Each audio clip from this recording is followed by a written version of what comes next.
Dear students, today we are going to study polynomials. This is second chapter of maths of class 10th. So let's start with the introduction. आपने class 9th में polynomials पढ़े हैं. Polynomials in one variable और उनकी degrees के बारे में आपने पढ़ा है. सो एक बार उसे रिकॉल करते हैं.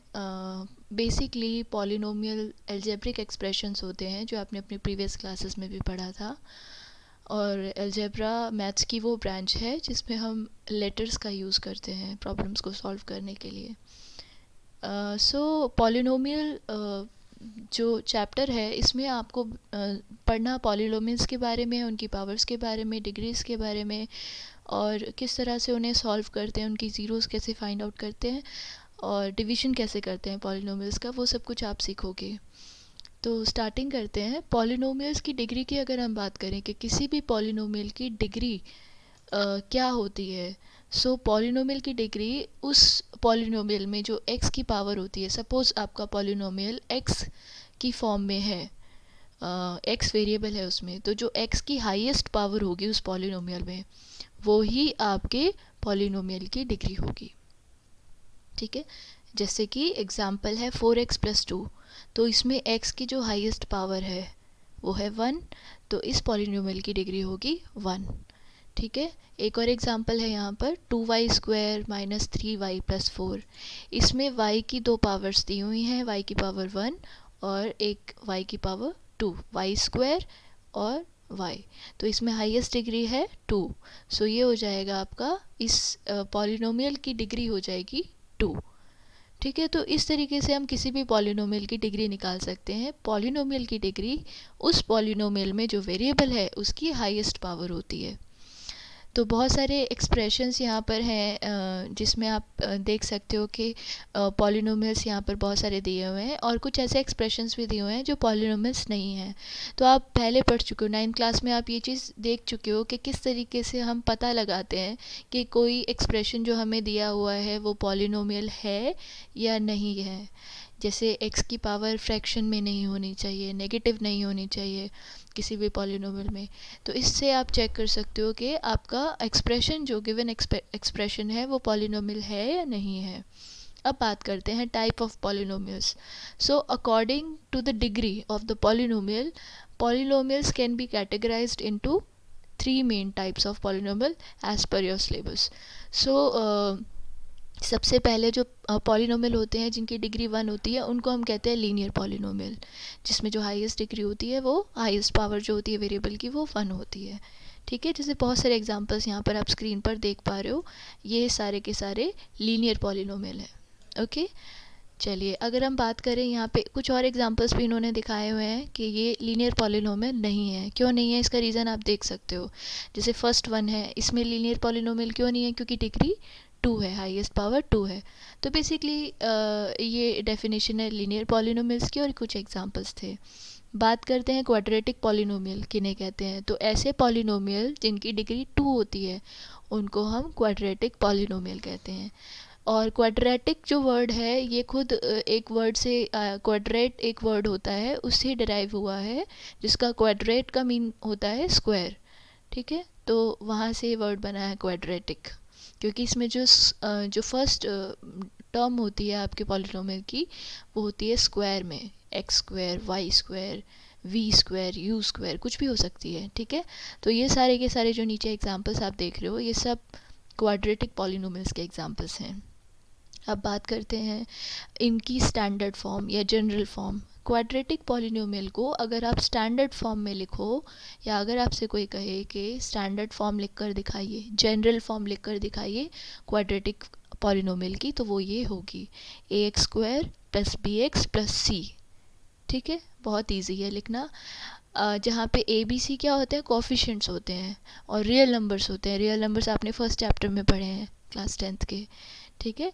तो ये बस एक चीज़ का ध्यान रखना है कि जो फर्स्ट कोफिशिएंट है यानी जो x² का जो कोफिशिएंट है a, ये ज़ीरो नहीं होना चाहिए, क्योंकि अगर ये ज़ीरो हो गया तो x² वाली तो टर्म ही ख़त्म हो जाएगी और जब x² वाली टर्म ख़त्म हो जाएगी तो क्वाड्रेटिक पॉलिनोमियल ये रहेगा नहीं.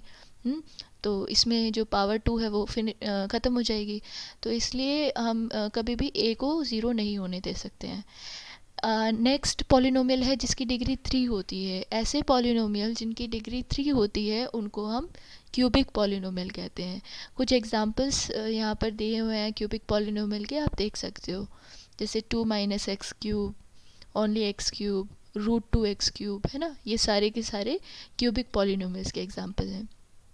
और अगर जनरल फॉर्म की बात करें क्यूबिक पॉलिनोमियल की, जैसे क्वाड्रेटिक पॉलिनोमियल की जनरल फॉर्म थी a x square plus b x plus c. Similarly cubic polynomial की जनरल फॉर्म होती है a x cube plus b x square plus c x plus D.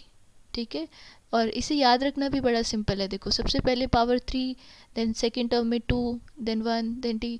तो इस तरीके से ये कांस्टेंट टर्म होती है लास्ट वाली, क्योंकि इसमें वेरिएबल पार्ट नहीं है। और a b c d again यहाँ पे कोफिशिएंट्स है टर्म्स के, और ये आपके रियल नंबर्स होंगे। और अगेन आप एक बात का ध्यान रखेंगे कि ए 0 नहीं होना चाहिए।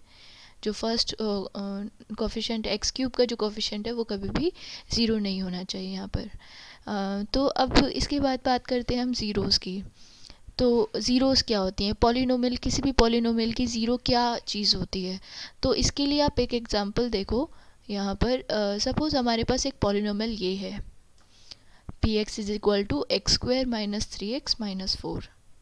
तो इसमें, इस पॉलिनोमियल में x की क्या वैल्यू हम पुट करें कि ये पॉलिनोमियल की वैल्यू 0 हो जाए। मतलब x की किस वैल्यू पर इस पी एक्स की वैल्यू 0 आ जाएगी। दैट मीन्स आप इसमें x की जगह, जो सपोज़ हमने यहाँ पर x इज़ इक्वल टू -1 रखा है, ठीक है, तो जहाँ जहाँ x है वहाँ पर आप -1 रखोगे, x की जगह -1 वैल्यू पुट करोगे उसकी, फिर सॉल्व करोगे। तो अगर आपका आंसर 0 आता है, that means x is equal to -1 जो है ये इस पॉलिनोमियल का 0 है। ठीक है, तो इस तरीके से हम फाइंड आउट करते हैं। अगर आपको किसी भी पॉलिनोमियल को का 0 फाइंड आउट करना है तो आप उस पॉलिनोमियल को इक्वल टू 0 पुट कर दो और वहाँ पे उस इक्वेशन को, उस पॉलिनोमियल को सॉल्व करो, तो आपका 0 आपको मिल सकता है। और अगर 0 गिवन है, वेरीफाई करना है, तो आप उस 0 की वैल्यू उस पॉलिनोमियल में पुट कीजिए। अगर आंसर 0 आता है तो दैट मीन्स वो पॉलिनोमियल का 0 होगा, वेरीफाई हो जाएगा ये चीज़। चलिए आगे देखते हैं। आप अगर स्टैंडर्ड फॉर्म में किसी लीनियर पॉलिनोमियल का आपको 0 निकालना है तो आप ऐसे भी कैलकुलेट कर सकते हो, -b/a। यहाँ पे b और a जो है ये a x का कोफिशिएंट होगा और b कांस्टेंट पार्ट है। ठीक है, चलिए आगे देखते हैं। नेक्स्ट टॉपिक है geometrical meaning of the zeros of a polynomial. ये जो आपने अभी पढ़ा था ये तो हुई कि किस तरीके से ज़ीरो, मतलब आप कैलकुलेट कैसे करोगे, फाइंड आउट कैसे करोगे। लेकिन अगर ज्योमेट्रिकली रिप्रेजेंट करना हो ज़ीरोज़ को या पॉलिनोमियल्स को, तो आप कैसे रिप्रेजेंट करोगे। ठीक है, तो आगे देखते हैं। इसमें सबसे पहले एक हमें पॉलिनोमियल ये दिया हुआ है, y is equal to 2x plus 3। तो इस पॉलिनोमियल को आपको क्या करना है, ग्राफ पे रिप्रेजेंट करना है। अच्छा, आपने सब ने ये चीज़ सीखी हुई है पहले से कि ग्राफ पे आपको कैसे रिप्रेजेंट करते हैं आप पॉलिनोमियल को। तो इसमें क्या करते हैं हम कि x की वैल्यू पुट करते हैं कुछ कुछ, और यहाँ पर जो भी y की वैल्यू आती है, कॉरस्पॉन्डिंग वैल्यूज़, उनको हम ग्राफ में पॉइंट करते हैं। ग्राफ में हम उसको, उन वैल्यूज़ को, उनके कोऑर्डिनेट्स हम रिप्रेजेंट करते हैं। तो यहाँ पर हमने जब कोऑर्डिनेट्स यहाँ पे पुट किए इस ग्राफ में, तो ये कुछ, जब आप इन पॉइंट्स को ज्वाइन करोगे, ये जो पॉइंट्स यहाँ पर आपको मिले हैं, पहला पॉइंट, पहले कोऑर्डिनेट है -2 -1, ये देखिए यहाँ पर हमने -2 -1 आप कोऑर्डिनेट इसमें डालो। दूसरा कोऑर्डिनेट है 2 7, 2 7 डालो। तो ये जितने भी कोऑर्डिनेट्स हैं आप इसमें पुट करोगे जब, और इन्हें ज्वाइन करोगे जब, तो आपको एक स्ट्रेट लाइन मिलेगी। तो जो लीनियर पॉलिनोमियल्स होते हैं उनका जो ग्राफ होता है वो हमेशा एक स्ट्रेट लाइन बनता है। आप ये चीज़ को ट्राई कर सकते हो। आप कोई भी लीनियर पॉलिनोमियल लीजिए, उसके एक्स और वाई के कोऑर्डिनेट्स निकालिए और उसको फिर बनाइए, और आप देखेंगे जो ग्राफ बनेगा वो एकदम एक स्ट्रेट लाइन बनेगा। अब ज़ीरो निकालनी है हमें, इस पॉलिनोमियल की ज़ीरो फाइंड आउट करनी है। एक तो तरीका ये जो हमने ऊपर जो पढ़ा था फॉर्मूले के थ्रू आप निकाल सकते हो, -b/a, या फिर आप ग्राफ के थ्रू आप निकाल सकते हो। ग्राफ आपने प्लॉट कर लिया, इसके बाद में आप देखिए कि ये जो लाइन है एक्स एक्सिस को कहाँ पर कट कर रही है, कहाँ पर इंटरसेक्ट कर रही है। तो ये लाइन एक्स एक्सिस को यहाँ पर इंटरसेक्ट कर रही है, राइट, इस पॉइंट पर। तो ये आप यहाँ पर इस पॉइंट पर इंटरसेक्ट कर रही है, तो ये इसके कोऑर्डिनेट हो गए -3/2, 0। जब आप देखोगे 1 और 2 के बीच में है, तो -3/2, 0, या -1.5 भी कह सकते हो आप इसे। सो ये वो जगह है, ये वो पॉइंट है जहाँ पर हमारा जो ग्राफ है, जो पॉलिनोमियल का ग्राफ है, वो इंटरसेक्ट कर रहा है एक्स एक्सिस को। कितनी जगह इंटरसेक्ट कर रहा है? सिर्फ एक ही जगह इंटरसेक्ट कर रहा है। दैट मीन्स इस पॉलिनोमियल की सिर्फ एक ज़ीरो है, ठीक है। और वो क्या है, उसके कोऑर्डिनेट्स क्या हैं? वो है -3/2, 0। तो y जहाँ पर ज़ीरो आ जाए वो वैल्यू होगी इस पॉलिनोमियल का ज़ीरो। और वो उस वैल्यू को आप लिखोगे कैसे? तो जो ज़ीरो वाला पार्ट है उसको तो हमें नेगलेक्ट ही कर देना है। -3/2 जो है वो इस पॉलिनोमियल की ज़ीरो है, ठीक है। तो इस तरीके से आप किसी भी लीनियर पॉलिनोमियल का ग्राफ प्लॉट करके उसकी ज़ीरो फाइंड आउट कर सकते हैं। जहाँ पर आपका ग्राफ एक्स एक्सिस को इंटरसेक्ट करेगा वो पॉइंट होगा आपका ज़ीरो, ठीक है। चलिए आगे बढ़ते हैं। एक और इक्वेशन हम ले लेते हैं, एक और पॉलिनोमियल हम ले लेते हैं, कंसीडर कर लेते हैं y = x² - 3x - 4।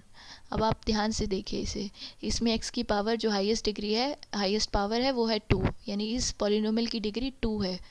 That means ये क्वाड्रेटिक पॉलिनोमियल है। तो इसका जो ग्राफ होगा वो हमारे लीनियर पॉलिनोमियल से थोड़ा सा अलग बनेगा। तो कैसे बनेगा? जब आप वैल्यूज़ लोगे, यहाँ पे बहुत सारे कोऑर्डिनेट्स निकालोगे और उन्हें प्लॉट करोगे तो आपको कुछ ऐसा ग्राफ मिलेगा। तो ये होता है एक क्वाड्रेटिक पॉलिनोमियल का ग्राफ, वो कुछ ऐसा दिखता है, यू शेप, ठीक है। इसको हम क्या कहते हैं? इसको हम कहते हैं पैराबोला। तो अच्छा, ये पैराबोलास दो तरीके के हो सकते हैं, या तो वो ऐसे होंगे इस शेप के, ये जो शेप आपको यहाँ पर नज़र आ रही है, ठीक है, या फिर वो नीचे की तरफ खुला हुआ यू, या तो ऊपर की तरफ खुला हुआ यू होगा या नीचे की तरफ खुला हुआ यू होगा। अब वो कैसा ग्राफ बनेगा? क्या आप इसे ऐसे ही बता सकते हो कि इस क्वाड्रेटिक पॉलिनोमियल का ग्राफ इनमें से कौन सा पैराबोला बनेगा? यस, आप बता सकते हो। सिर्फ क्वाड्रेटिक पॉलिनोमियल को देखकर ही आप बता सकते हो इसका ग्राफ कैसा बनेगा। अगर आपका a यानी x² का कोफिशिएंट 0 से बड़ा है, दैट मीन्स पॉजिटिव है, तो आपका जो पैराबोला बनेगा वो ऊपर की तरफ खुला हुआ यानी ओपन अपवर्ड्स पैराबोला बनेगा।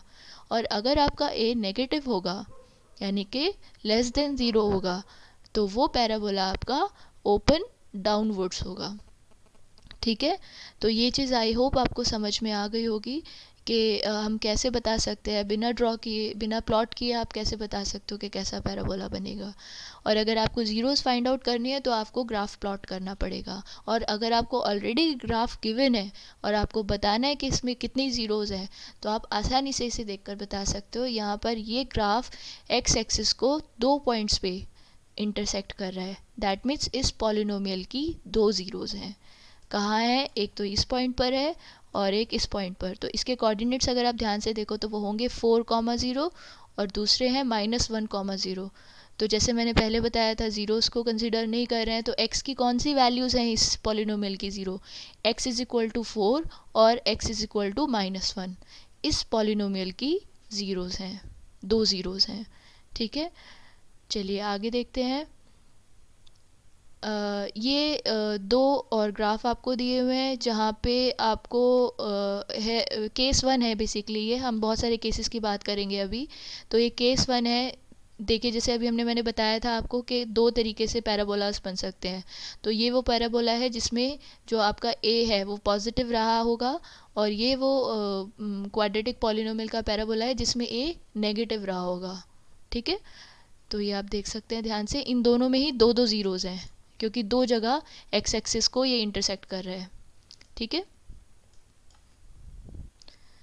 आगे बढ़ते हैं केस 2। केस 2 आपका पैराबोला कुछ इस तरीके का भी बन सकता है, ठीक है। और अगर आप इसे ध्यान से देखो तो ये सिर्फ एक ही जगह टच कर रहा है, एक ही पॉइंट पर एक्स एक्सिस को टच कर रहा है, इंटरसेक्ट कर रहा है।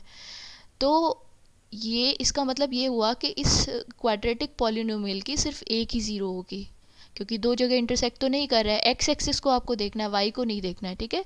सो क्योंकि y is equal to x की फॉर्म में आपका पॉलिनोमियल था, तो आपको एक्स को देखना है कि एक्स एक्सिस को ये पॉलिनोमियल कितनी जगह इंटरसेक्ट कर रहा है। सिर्फ एक ही जगह इंटरसेक्ट कर रहा है, दैट मीन्स इस पॉलिनोमियल की एक ही ज़ीरो होगी, और यहाँ इस पॉइंट के जो भी कोऑर्डिनेट्स होंगे उससे आप इसकी ज़ीरो फाइंड आउट कर सकते हो। तो ये जो क्वाड्रेटिक पॉलिनोमियल है इसकी सिर्फ एक ज़ीरो है, only single zero. Okay, case 3 हुए ये वाले ग्राफ। अब इन दोनों ग्राफ्स को आप ध्यान से देखिए। अगर मैं आपसे पूछूं कि ये जो ग्राफ हैं, ये जो पैराबोलाज हैं, ये कितनी जगह इंटरसेक्ट कर रहे हैं एक्स एक्सिस को, तो आपका आंसर होगा नो, एक भी जगह नहीं कर रहे हैं, right. That means in quadratic जो पॉलिनोमियल्स हैं इनकी ज़ीरोस कितनी होंगी, एक भी ज़ीरो नहीं होगी, ठीक है, नो ज़ीरोस। तो इस केस में जो क्वाड्रेटिक पॉलिनोमियल है उनकी ज़ीरोस होंगी नो ज़ीरोस। तो दैट मीन्स आपने 3 केसेस देखे। तो क्वाड्रेटिक पॉलिनोमियल जो होते हैं उनकी 2 ज़ीरोज़ हो सकती है, उनमें एक ज़ीरो हो सकती है, और उनकी एक भी ज़ीरो नहीं हो सकती है। That means at the most अगर आप देखो ज़्यादा से ज़्यादा उनकी 2 ज़ीरोज़ हो सकती हैं, ठीक है। 2 से कम होंगी लेकिन 2 से ज़्यादा कभी नहीं होंगी। ये हम बात कर रहे थे क्वाड्रेटिक पॉलिनोमियल की। अब इसके आगे बात करते हैं क्यूबिक पॉलिनोमियल। तो अगर हम क्यूबिक पॉलिनोमियल का ग्राफ प्लॉट करें, सपोज़ हमने एक क्यूबिक पॉलिनोमियल ये लिया है एक्स क्यूब माइनस 4x, तो इसका ग्राफ अगर हम प्लॉट करेंगे तो वो किस तरीके का नज़र आएगा, तो वो कुछ इस तरह का नज़र आएगा, ठीक है। अब आप इस ग्राफ को ध्यान से देखिए। इस ग्राफ में जो आपका ग्राफ जो है आपका, वो कितनी जगह इंटरसेक्ट कर रहा है एक्स एक्सिस को, तो ये 1 देन 2 देन 3, 3 जगह ये ग्राफ एक्स एक्सिस को इंटरसेक्ट कर रहा है। तो ये हो गई इस पॉलिनोमियल की, इस क्यूबिक पॉलिनोमियल की ज़ीरोज़। कितनी ज़ीरोज़ हैं, 3 ज़ीरोज़ हैं,